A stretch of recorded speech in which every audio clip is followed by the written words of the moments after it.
Découvrez dans cette vidéo comment transformer vos négatifs en positifs à l'aide de Capture One.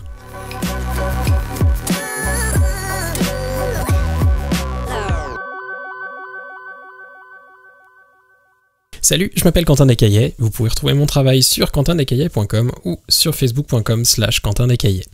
Aujourd'hui, je vais vous montrer une astuce très simple pour transformer vos négatifs que vous auriez scannés ou éventuellement pris en photo à l'aide d'un appareil, simplement en positifs que vous pourrez ensuite passer dans Photoshop ou simplement imprimer ou conserver de cette manière au format digital.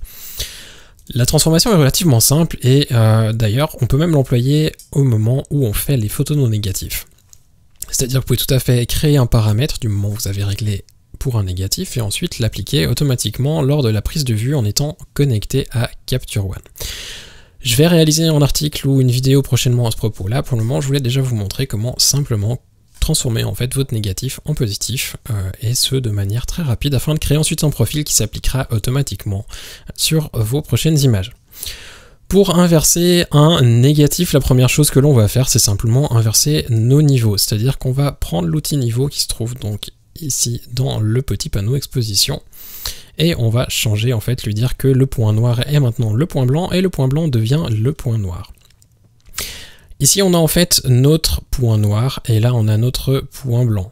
Ce qu'on va lui dire simplement, c'est que sur notre image, donc les points qui se trouvent au-dessous, le point blanc est en fait tout à gauche et le point noir est tout à droite. Il faut des fois le faire en deux étapes, sinon il ne nous laisse pas les croiser.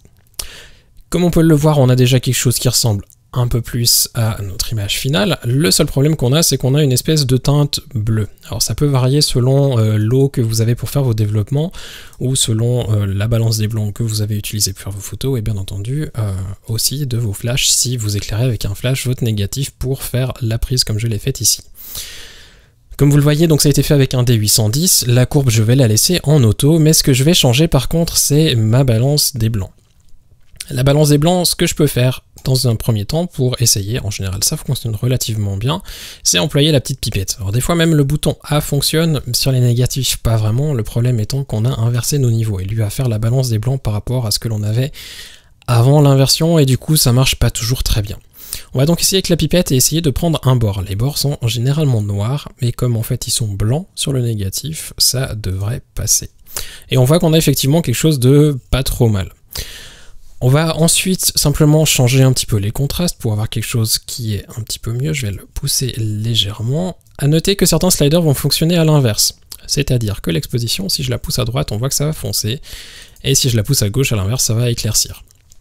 La simple et bonne raison étant que comme on a inversé nos niveaux, il faut penser un petit peu à l'envers pour ce genre de slider là. Donc pensez si vous essayez de bouger quelque chose et que ça bouge à l'inverse de vos habitudes, que peut-être si vous bougez dans l'autre sens, ça marchera un petit peu mieux.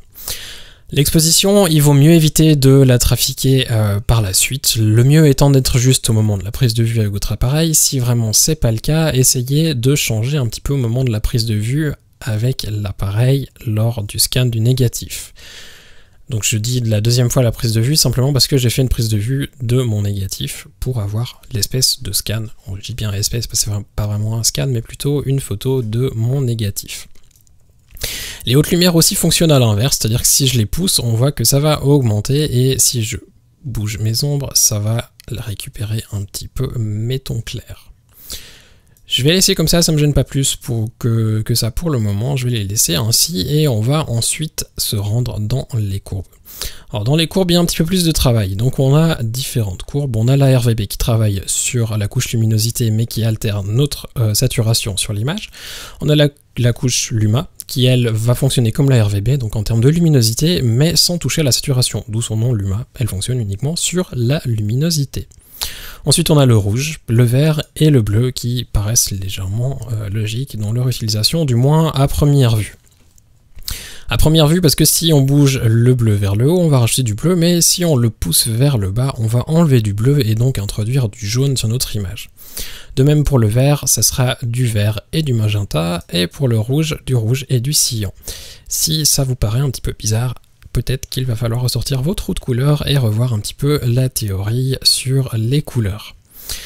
On va essayer d'adapter un petit peu donc nos courbes afin que on puisse corriger légèrement ce que l'on a à l'écran.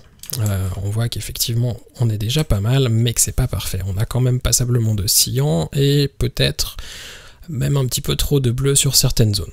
On va donc essayer d'adapter au fur et à mesure et voir ce qu'on peut obtenir. Je vais dans un premier temps essayer de rajouter un petit peu de magenta dans mes ombres, et pour ce faire, donc je descends légèrement ma courbe des verts. Ça en met un petit peu partout, donc je vais refaire un deuxième point et le centrer ici, et remonter légèrement le magenta pour avoir quelque chose d'un petit peu plus correct. On voit que du coup j'ai un petit peu trop de rouge, donc je vais diminuer un petit peu mon rouge et le rehausser dans les tons les plus clairs. Pareil pour les bleus, on a un petit peu trop de bleu maintenant, je vais donc rajouter un petit peu de jaune et remettre légèrement du bleu dans les tons foncés. A noter que c'est pas une science exacte et que, après tout, si vous voulez avoir quelque chose qui ne corresponde pas forcément, là en l'occurrence c'est du Portra 160, si j'ai pas envie d'avoir un rendu de Portra 160, je peux tout à fait faire ma correction de couleur comme je l'entends.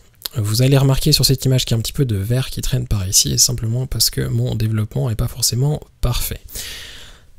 On a déjà quelque chose qui est un petit peu mieux que tout au départ, on a un petit peu moins de bleu, on peut même éventuellement pousser un petit peu la clarté pour récupérer légèrement nos micro-contrastes. Je vais maintenant me rendre dans l'outil de cadrage afin de recadrer mon image. On va pas forcément garder les bords, sauf si vous voulez donner un style un petit peu plus rétro à votre image ou montrer que c'était de l'argentique. On va pour ça créer un nouveau rapport hauteur-largeur. Effectivement, j'ai pas de 6 par 7 ici dans la liste, je vais donc le créer. On va lui dire simplement 6 avec un X plutôt qu'un Y. Ça marche encore mieux. Le format, ce sera du 6 par 7. Et on a maintenant un nouveau format dans la liste, tout au fond, donc dans les options personnalisées. Si je fais simplement de glisser mon curseur sur l'image, on voit que ça fait le travail tout seul.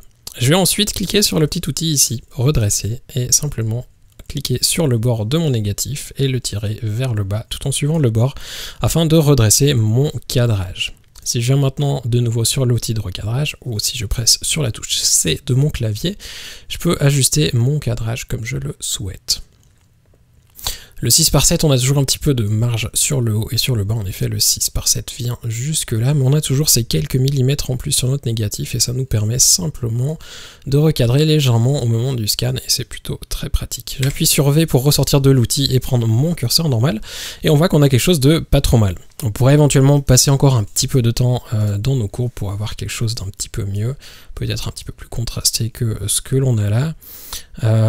Éventuellement je pourrais ajouter l'exposition si je le souhaitais, soit pour avoir quelque chose de plus clair ou de plus foncé, peut-être rajouter un petit peu de contraste. Je pourrais jouer avec la saturation en fonction de ce que je veux, enfin bref, je peux vraiment continuer tant que je le souhaite et ça me permet donc d'avoir un premier profil pour mon négatif de Portra 160. Du moment où il a été fait, ce que je vais pouvoir faire c'est me rendre dans le petit onglet ici des réglages et aller dans style et pré-réglage. En cliquant sur le petit plus avec la flèche, je vais pouvoir lui dire ce que je souhaite enregistrer. Alors un conseil que je vous donne c'est de cocher tout ce que vous avez par là qui a été changé, sauf peut-être l'exposition et le cadrage. Ça vous évitera d'avoir un recadrage bizarre sur vos images. Le reste, normalement, ça devrait être tout bon.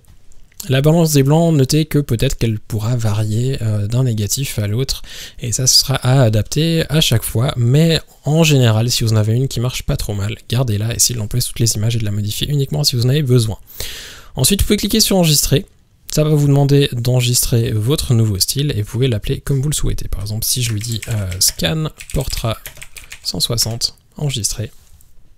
Si maintenant je clique sur ma liste, on va voir que dans les styles utilisateurs, on a un scan Portra 160 qui permettra de corriger mes négatifs. Si je reviens dans ma bibliothèque, donc commande Y ou CTRL Y pour revenir à l'accueil, on a ici dans le navigateur une autre image qui est aussi un Portra 160. Si je reprends le petit style qu'on a fait, on voit que la correction s'applique automatiquement, j'ai plus qu'à retourner mon image, la recadrer, et on a quelque chose qui est pas trop mal. C'est donc un moyen très simple de pouvoir corriger, enfin traiter vos négatifs en positif dans Capture One. Et maintenant, si vous faites une capture, comme je le fais avec mon D810, vous pouvez simplement le brancher et lui indiquer dans les nouveaux réglages de capture un style qui serait le scan Portra 160. Et au moment où vous faites votre prise de vue, il va faire cette correction automatiquement et ainsi vous serez prêt à directement imprimer ou retoucher vos photos sans avoir besoin de trop bricoler sur votre négatif pour le transformer en positif. J'espère que ça pourra vous aider à gagner du temps lors de vos scans. Si vous avez des questions, n'hésitez pas à les laisser dans les commentaires en dessous.